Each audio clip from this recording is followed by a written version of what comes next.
Yo, what is up guys, Ghost here, welcome back to another Stormgate cast, and this is an exciting one for me because this is the first ever game I'm going to be casting of Early Access, and we have Elazer up in the top right playing as the Infernals, going up against Parting down in the bottom left playing as the Celestials. So Parting has actually done a faction change here. He has been playing as the Infernals for the entirety of the life cycle really of Stormgate in Early Access and the alpha test and all of that. So kind of interesting to see him faction change here. I guess he definitely sees something worthwhile in the Celestials. So this game is taken from the first bracket of the Stormgate Showdown, which is hosted by Tasteless over on Tasteless TV. So if you guys haven't gone and checked that out, I definitely recommend going and watching that. It is currently ongoing, and the lower bracket and the finals, I believe, are going to be shown today if you're watching this today. But Parting here is doing something pretty interesting. So he's moving his arc ship across the map. Looks like he's going to be getting some cheesy shenanigans off here, as we do see Elazer bring his Hexen into the main of Parting, and he's going to start putting some pressure on the Prism and the Array there. But as you can see, it's not really doing too much damage, and in fact, the Prism is managing to like auto heal up the damage almost that the Hexen is doing, so not really a big issue for Parting. But what does he have planned here so far? Okay, he's dropped a creation chamber, those are called, down at the second there. He also has his secondary collection array. It's kind of confusing with the building names, because those of you who have been around for a while are going to know that that particular building, it used to be an upgrade building in the last patch, and they've really chopped and changed a lot of things around for the Celestials. That is now like the primary unit production building. We do have an Argent coming out here, but Elazer's already got 5 Gaunts up, or 4 Gaunts, excuse me, and the Hexen, so 1 Argent. They're going to make quick work of that. It does throw down the Sovereign's Wrath, though, on the creation chamber there. So I'm not sure if this cheese is going to go to play. You know, if Elazer can keep the Argents at bay here, he might be okay. But now there are 3 Argents out. He actually didn't get the snipe on that one. And the more Argents that come out of these creation chambers, the more pressure is going to be applied to Elazer here. So super, super cheesy play here from Parting. Let's see if it actually pays off or not.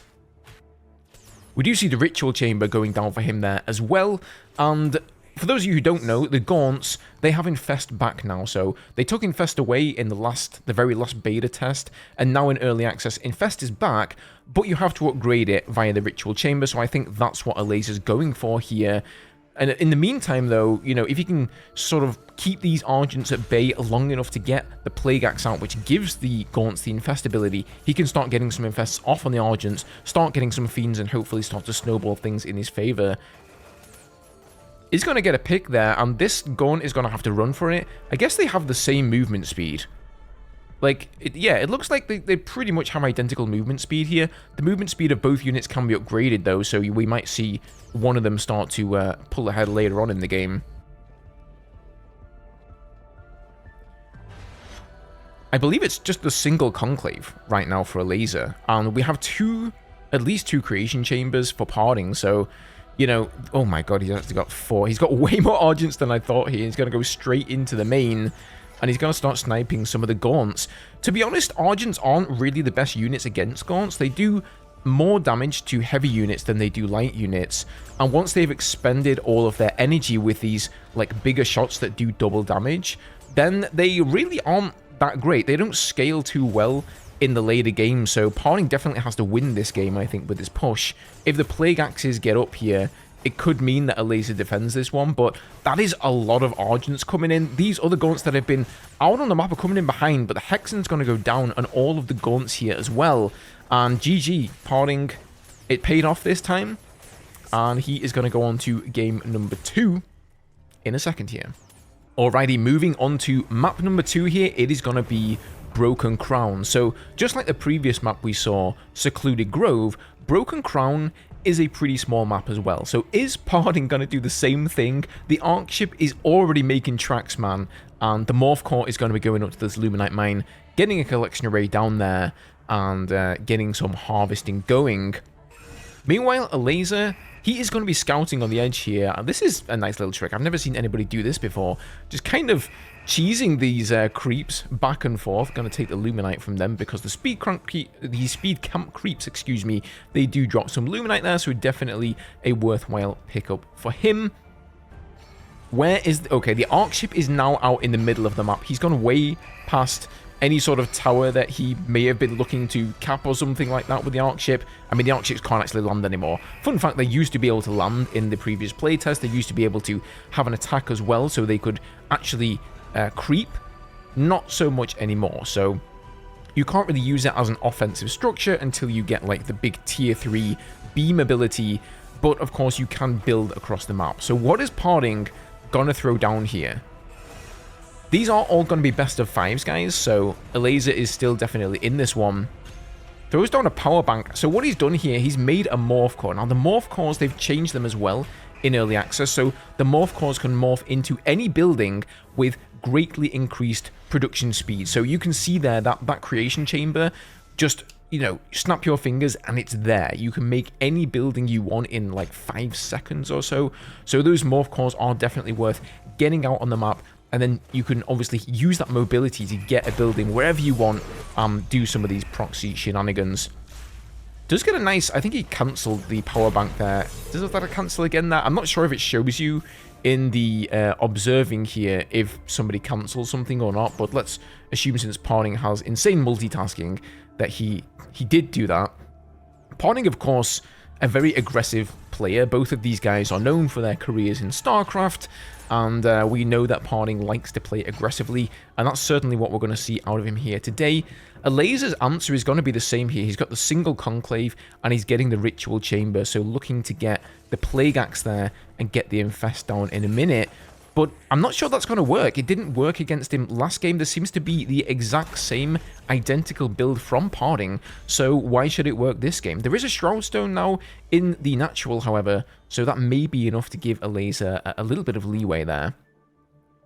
You know, Parting, he has been playing this game, I think, a little bit more than Elazer. Elazer's certainly been high up on the leaderboards every time he's taken part in tournaments, but I don't feel like he's been as invested. I feel like Parting is much more going all in with Stormgate. He wants to make this his main game, so to speak. So he may have a little bit more experience than Elazer in this particular matchup. I'm not sure how much either of them has played in early access because, of course, this is an offline event and it's over in Korea, so they've all been there. But Parting is going to be pushing in here with, what is that? 6 Argents. He has the Sovereign's Wrath there on one of the... is it called a node or something? It's like the defensive turret for the Celestials, so that's going to be targeting down any army unit of Elazer. It also used to target workers. They've changed that now, so it can't target the workers, though. So his Therium workers, the imps, are going to be safe on the Therium.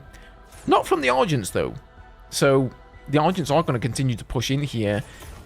And I don't know, man. I don't see a way out of this for Elazer. 4 Gaunts is not enough to take down. What do we have here? 7 Argents. He's got power banks here backing this up as well. So, as I mentioned in the last game, the Argents do more damage if they have energy. And those power banks, they are actually going to be able to replenish the energy of the Argents. Gets a couple of snipes on the Argents, though, so Elazer actually doing an okay job, but again, he's still running on this single conclave, whereas Parting, I think he has at least 2 creation chambers down right now. I would like to see the middle of the map here. There's 1 creation chamber and a power bank. Maybe it's just the single one, actually, and he's just pumping Argents out of here. GG.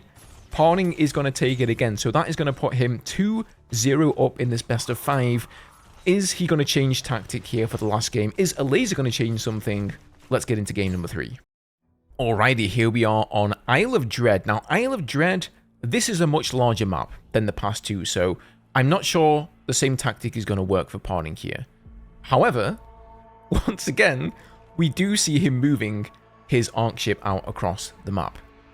Now, for those of you who've been keeping an eye on the Stormgate leaderboards, so Stormgate at the moment, to clarify, if you're new here, Stormgate is in early access. It is going to be free to play on the 13th of August, but people are playing right now.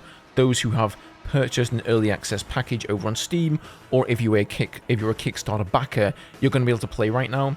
And for anybody who's looked at the leaderboards and like the top 20 or 30 players, there is an overwhelming amount of Celestial players there. So I think lots of pros have realized that this is the way.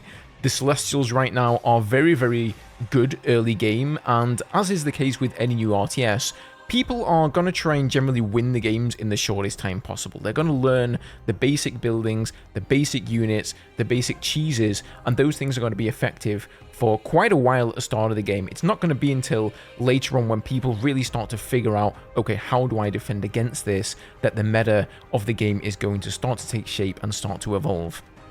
But what is Parting going to do here? What is Elazer going to do, more to the point? Because I think it's pretty much decided what Parting's going to do. His arc ship is now in the middle of the map, so he's definitely moving out for blood here. Elazer's actually gone and taken an early second, so he's got that shrine down there at the 3rd position by the Luminite and Ethereum.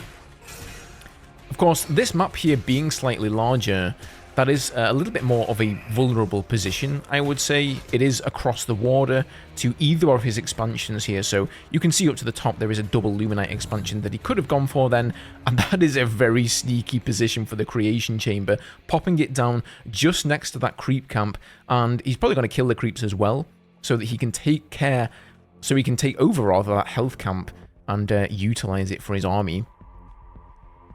So he's just going with the single creation chamber. I've actually never seen this before. Just one creation chamber, put down some power banks, and then start pumping out Argents and just like pretty much A-move into the opponent's base here.